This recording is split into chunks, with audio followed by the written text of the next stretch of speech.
Where are you planning to go at this hour, Sandra? Being stopped made my heart skip a beat. Just to the store.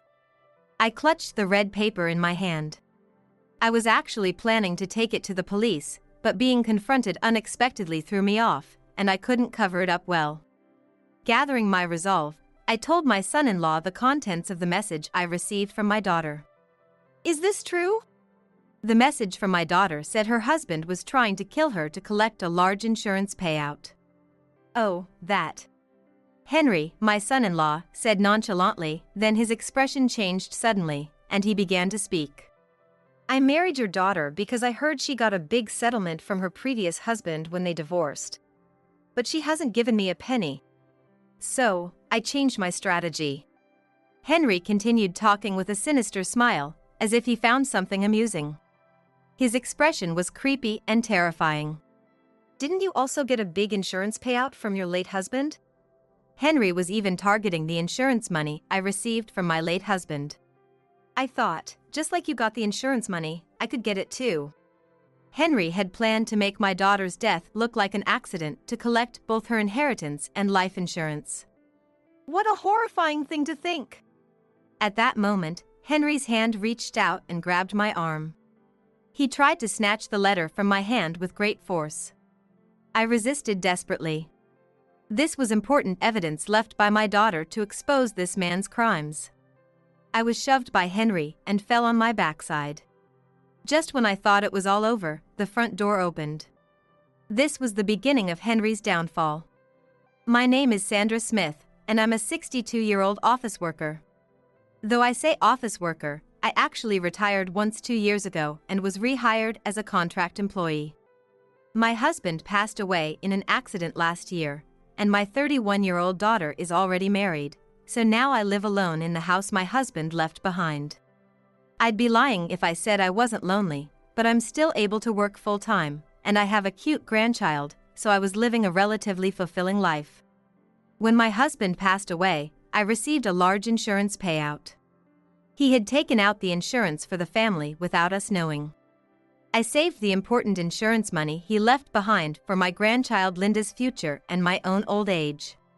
My daughter Monica remarried 2 years ago, bringing her then 3-year-old child, Linda, with her to her new marriage. Linda was born between Monica and her previous husband. Monica lives with her 5-year-old daughter Linda and her husband Henry, about a 30-minute drive away. Though Linda is a stepchild to Henry, there were no particular problems living together. My grandchild is literally so precious to me that she could do no wrong. Since Monica married Henry, she quit her job to become a full-time housewife, but I'm still healthy, so whenever needed, I took care of Linda or picked her up from kindergarten. I thought I had been supportive. However, at some point, Henry started persistently suggesting we all live together. Monica wants to go back to work soon. Plus, Linda loves Grandma so much. Wouldn't it be nice if we lived together, and you could help out when needed? Every time I saw him, Henry brought up the idea of us living together. Of course, I wanted to live with my daughter and grandchild. But I also wanted to continue working while I could and have the freedom to invite friends over occasionally. If Monica worked full-time, I could only work part-time. Aligning with Linda's kindergarten schedule and living in their house wouldn't allow me to have friends over as freely as I do now. Moreover, Linda was old enough not to need my daily care, and Monica, as a housewife, wasn't overwhelmed by just one child. So, every time Henry brought up the idea, I politely declined, saying, I don't want to be a burden to you. It wasn't a lie that I didn't want to burden the young couple, married for only 3 years. However, if I were to be honest, I didn't like Henry. I have always been frugal, spending money only on necessities and living simply. Henry, on the other hand, was extravagant and a spendthrift, the exact opposite of me. I couldn't imagine living with someone whose values were so different from mine. But Henry kept bringing up the topic of living together. My daughter Monica was also a frugal and unpretentious person. She seemed to have been attracted to Henry, who was the complete opposite of her previous husband. Monica often brought Linda over to my place on my days off. Linda always brought her favorite picture book, and I would read it to her. It was a delightful time spent with my grandchild. Linda, despite having heard the story multiple times, would react with genuine surprise or laughter when I read it to her. For me, watching her various expressions was also a joy. Recently, Linda's favorite stories were folk tales. She often begged me to read them, and she was thrilled when I read with great expression. That day too, Monica and Linda came over, and I was reading a picture book as usual. While Linda seemed to be having fun, Monica looked unwell recently. Looking closely, her cheeks were gaunt and she seemed thinner. Moreover, her clothes were faded and pilling. Even though she was frugal, she looked too shabby. Her hair was long and tied up, but it seemed she hadn't been to a hair salon in a long time. "Are you eating properly? You look like you've lost some weight."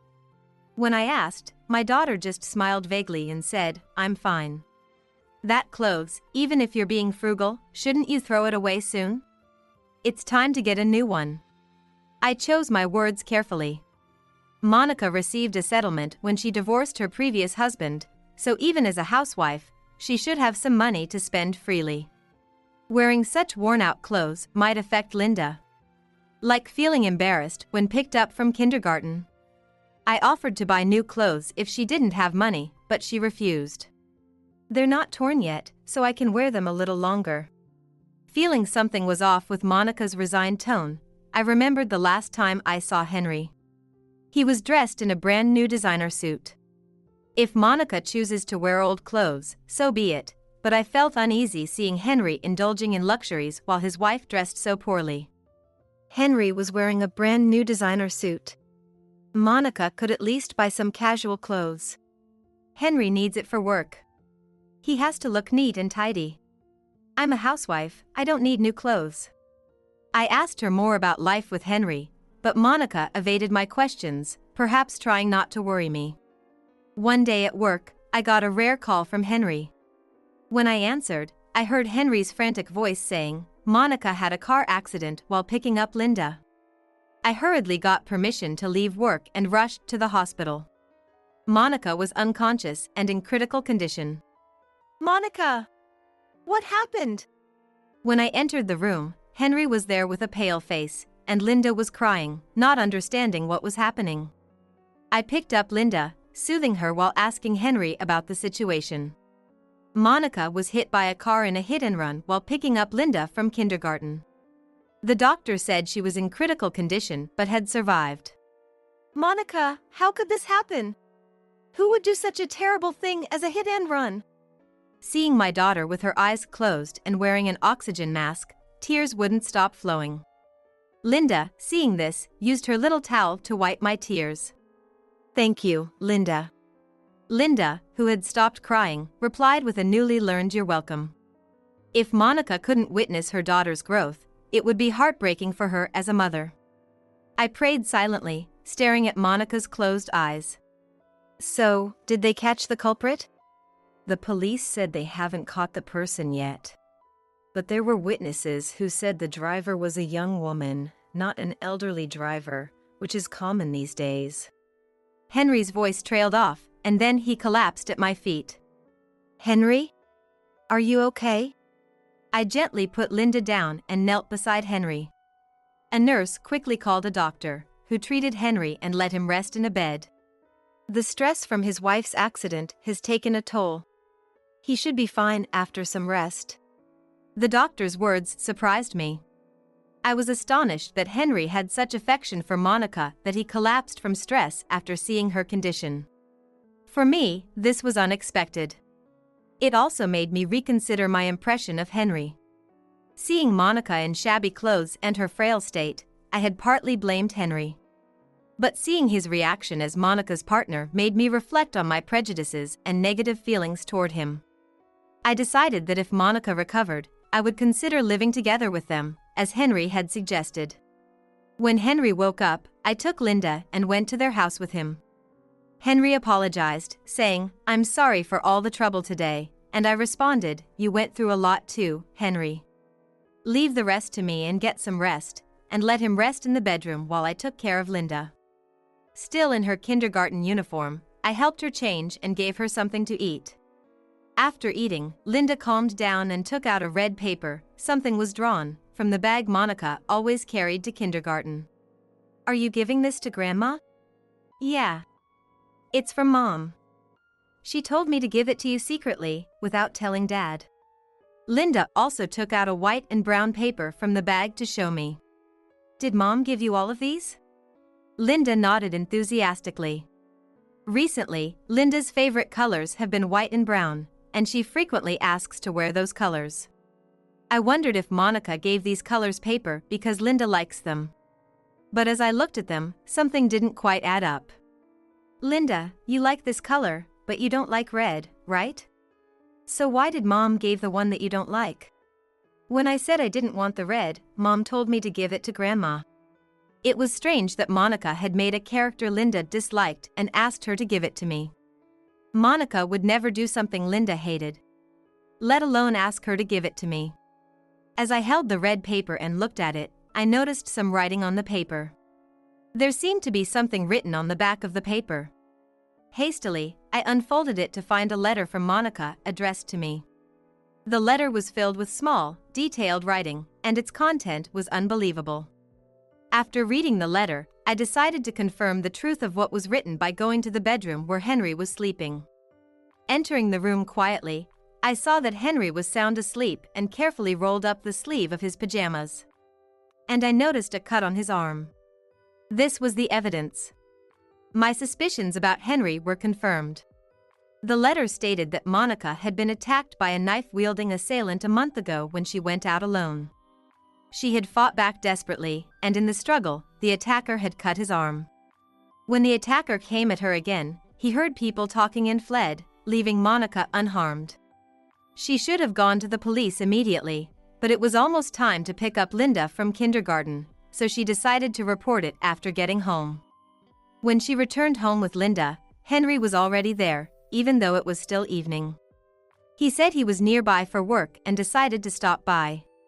Henry did sometimes go out for work, but he had never come home in the middle of the day before.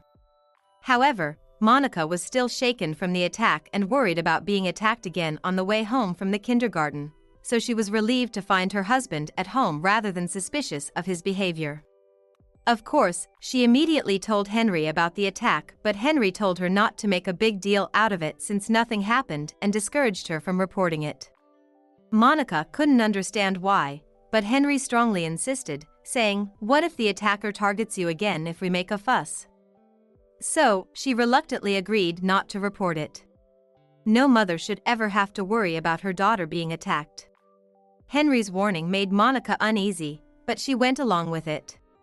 For a while, everything seemed fine, but one day, Monica noticed a cut on Henry's arm after his bath. It was in the same place where the attacker had been injured that day. Although she couldn't believe it, suspicion grew within Monica. To clear her doubts, Monica began investigating Henry. After checking his phone, computer, and social media, she confirmed that Henry was having an affair. She then hired a professional to gather concrete evidence. The investigation revealed that Henry's mistress was a woman from his office. Henry had been buying her brand name items, taking her to fancy restaurants, and even traveling with her. Little by little, Henry's earnings weren't enough, and to spend more on his mistress, he kept borrowing money, causing his debt to balloon. Around the time Monica investigated all this, she remembered that a few months ago, Henry had convinced her to take out large life insurance policies on each other. As a housewife, Monica didn't need such a large insurance policy, but Henry had insisted with a plausible argument, and she had reluctantly agreed. Sensing that her life might be in danger, Monica entrusted a letter to Linda addressed to me, in case anything happened. At the end of the letter, she wrote, "If anything happens to me, please take care of Linda." With trembling hands, I put away the letter and waited for Linda to fall asleep before quietly heading out. I planned to take the letter to the police as quickly as possible. As I was about to leave through the front door, my heart skipped a beat when I heard someone call out from behind. "Where are you planning to go at this hour, Sandra?" Turning around, I saw Henry standing there with a suspicious look on his face. "Just to the store." "Leaving Linda behind? What are you going to buy at this hour?" I couldn't let him know I was going to the police.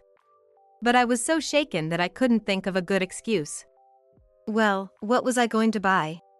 Did Monica tell you something? Caught off guard, I swallowed hard. I looked into Henry's eyes, trying to read what he was thinking, but I couldn't tell. I still had a faint hope that this was all a misunderstanding. I needed to know the truth. Gathering my resolve, I told Henry that I had received a letter from Monica. Is what's written here true? Oh, that. Henry, with a nonchalant attitude, admitted to the contents of the letter. I married your daughter because I heard she got a large settlement from her previous husband after their divorce. He continued, but she's such a miser, always talking about saving for Linda's future and not spending a dime.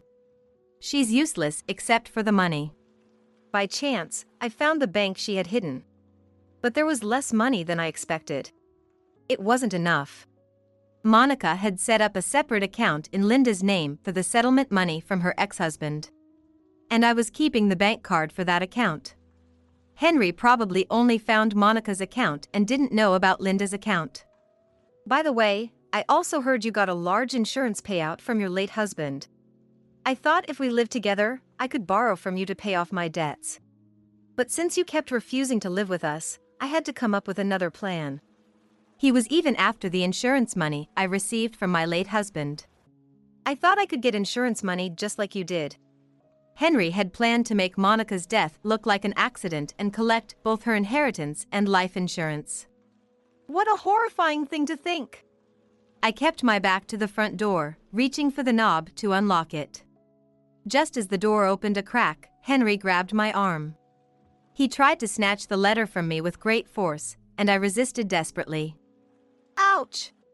Henry pulled my arm hard, causing me to fall on my backside. The impact caused the letter to fall from my hand, and Henry reached to pick it up. Give it back!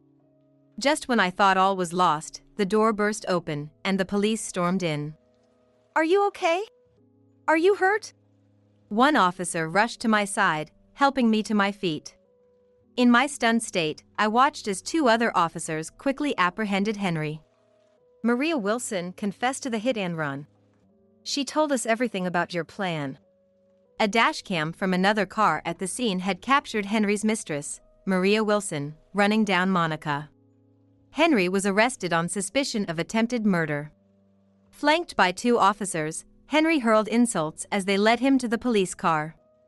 A few more steps and I would have succeeded, but that old hag got in the way. A few days later, I received a call from the hospital saying that Monica had regained consciousness. I left work early, picked Linda up from kindergarten, and rushed to the hospital. I'm so glad you woke up. Mom, I'm sorry for making you worry about so many things. Linda was also happy to see her mother awake for the first time in a while. After regaining consciousness, Monica gave a full statement to the police, leading to Henry's rearrest for the assault. After her discharge, Monica and Linda moved back in with me. I started living with my daughter and granddaughter. Despite Henry having been a father figure for over 2 years, Linda didn't seem too affected by his absence. Instead, she was thrilled to see me every day, saying, "Now we can be together every day, Grandma." Henry had been frequently absent due to his affairs, rarely coming home. Monica, through her lawyer, sent divorce papers to Henry in jail, successfully finalizing the divorce. Investigations revealed that Henry had multiple mistresses. The money I had in my account was used for the investigation, and Henry took the rest. He didn't know about the other account, so Linda's money was safe. Thanks to Linda following my instructions and giving Grandma the red paper, I was saved. You did great, Linda. Thank you. Linda beamed with pride at her mother's praise. Monica quietly murmured, "The bad person is gone now." Although Monica's physical wounds healed, she still needed counseling for some time. After all, she had faced 2 attempts on her life. Even so, she expressed relief that Linda was unharmed. As a mother, I understood her feelings completely. From now on, Monica and I would protect Linda with all our might, and we ourselves would strive for happiness. I was confident that the three of us could live even more joyfully than before.